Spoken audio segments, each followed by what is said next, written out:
Gelin bana sana alkışlayalım. Sen ne olacaksın? Ben. Ay sağ olun bana. Ay sağ olun. Ay sağ olun. Sen gel buraya görünmeyen bana. Adın nedir? Ne? Nilay. Nedir sen adın? Ne olacaksın? Hekim bana mı olacaksın? Ay sağ olun. Gel buraya görün koçum. Gel buraya görün. Aha.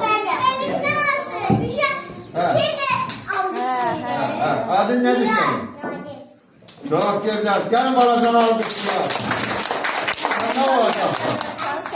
Hadi gel. Ay sağ ol. En güzel bir şey dersi. Oh. Gelin bana sana alkışlayalım.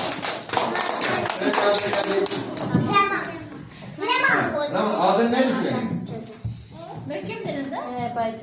Adın yanına tutuyor. Evlat gel oğlum.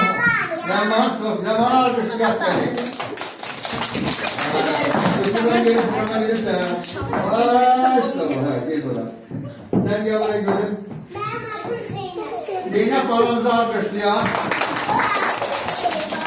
Ay sağ ol. Sen ne olacaksın? Balaca bak. Hamurun yağlısında kalacaksın. Çektiğinde alacaksın.